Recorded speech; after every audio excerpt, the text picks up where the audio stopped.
जब भगवान ने सुदर्शन चक्र चलाया, भगवान की कनिष्ठ का उंगली पर, छोटी उंगली पर उसका घाव हो गया और उंगली से रक्त बहने लगा है, खून निकलने लगा है भगवान की उंगली से। सब उस सभा में बैठी हुई हैं। भगवान की पत्नियां कहते हैं कि सो के सत्य भामा कियो और रुक्मणी रोई धाई है, बांधन को पट खोजती पट रानी अकुलाई है। भैया, उस सभा के मध्य में भगवान की पटरानियां हैं, देवी द्रौपदी भी बैठी हुई है, लेकिन किसी ने नहीं सोचा कि भगवान को खून निकल रहा है। सत्यभामा शोक करने लगी, रुक्मणी रुदन करने लगी, इधर उधर भागने लगी हैं। क्यों? कि कोई पुराना वस्त्र मिल जाए, उसको लाकर के भगवान की उंगली पर बांध दें। भगवान की उंगली से रक्त बह रहा है। शोक सत्य भामा कियो रुक्मणी रोई धाई है, बांधन को पट खोजती पट रानी अकुलाई है। बांधने के लिए पट खोजती है, कोई पुराना कपड़ा मिल जाए तो भगवान की उंगली पर लगा दे, रक्त बहना बंद हो जाएगा। लेकिन भैया, उसी सभा में बैठी है देवी द्रौपदी। कहते हैं कि तब लग देवी द्रौपदी तब देखे यदुवीर, उंगली बांधन को तुरंत चीरो अपनो चीर। द्रौपदी ने देखा द्वारकाधीश की उंगली पर खून निकल रहा है, उसने देखा नहीं, इधर उधर भागी नहीं, तुरंत अपनी साड़ी के पल्लू को लिया और फाड़ दिया। फाड़ करके श्याम सुंदर की उंगली पर साड़ी का पल्लू लगा दिया। उससे सहन नहीं हुआ। तब भैया घनश्याम बोले, कन्हैया कहने लगे कि देवी, तुमने इतनी बहुमूल्य साड़ी फाड़ दी, जरा सी चोट लगी मुझे, इस चोट के लिए तुमने इतनी बहुमूल्य साड़ी फाड़ दी।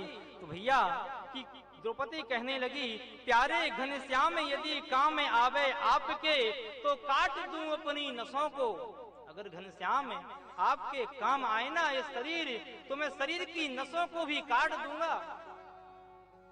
लेकिन प्यारे, ये तो रेशम के धागे हैं, धागे भी साधारण हैं, इनका कौन मोल करे। अरे कन्हैया द्वारकाधीश, से तो रेशम के धागों की साड़ी है और ये धागे भी तो साधारण हैं, इनका कोई मोल थोड़ी है।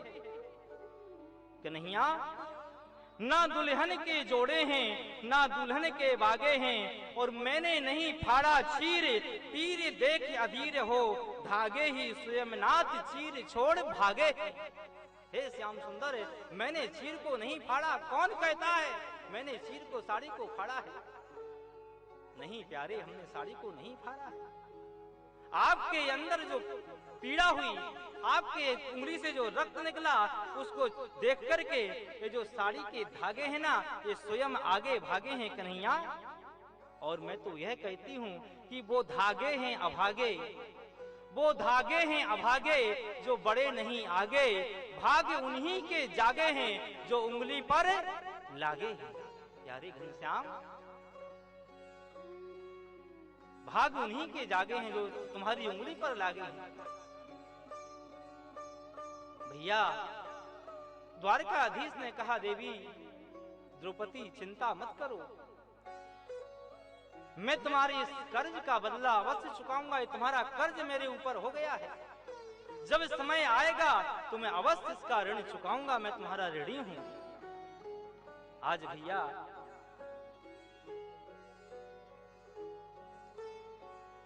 जैसे द्वारकाधीश ने कहा, तो भैया जब समय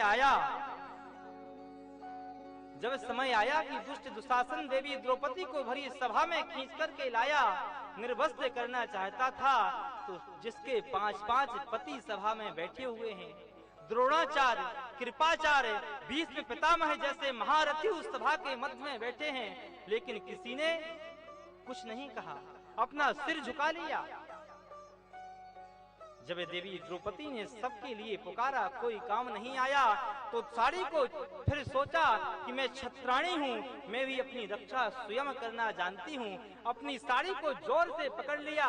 लेकिन भैया दुष्ट दुशासन में 10,000 हाथियों का बल है। जब उसने सोचा कि आज मेरी लाज नहीं बचेगी, द्रौपदी भयभीत हो गई, क्या करें। जब सोचने लगी कि इस महारथियों में से कोई भी मेरी लाज नहीं बचा सकता है, तो दोनों हाथ खड़े कर दिए, हे द्वारिकाधीश मेरी रक्षा करो, मेरी लाज बचाओ मेरे गोविंद। तो सज्जनों, तुरंत हमारे प्रभु ने वस्त्र का रूप ले लिया, साड़ी बनकर बन गए, वस्त्र के रूप में ही प्रभु आ गए। दुशासन थक गया, लेकिन भैया द्रौपदी का चीर हरण नहीं कर पाया। कि साड़ी बीच नारी है, कि नारी बीच साड़ी है, कि साड़ी है कि नारी है, कोई पता नहीं चला भैया कि ये नारी है या साड़ी है। तभी तो भैया कहते हैं कि भगवान किसी का रखते नहीं है। अगर आज आप भगवान को 1 रुपया अर्पण करते हो तो भैया ये समझो कि हमारा बैंक में जमा हो गया है, जब हमको जरूरत पड़ेगी तब वो हमारे काम आएगा। आज आप कथा करा रहे हैं तो ये समझिए कि आपका ये बैंक बैलेंस बढ़ रहा है। आप कथा में बैठ करके कथा को सुन रहे हैं तो आप समझिए हमारा बैंक बैलेंस बढ़ रहा है। कब यह हमको जरूरत पड़ जाए और कब यह पुण्य हमारे काम में आ जाए, कब ठाकुर जी हमारी रक्षा कर दें, कब किस मोड़ पर हमको मोड़ करके ले जाएं और सदमार्ग पर लगा दें।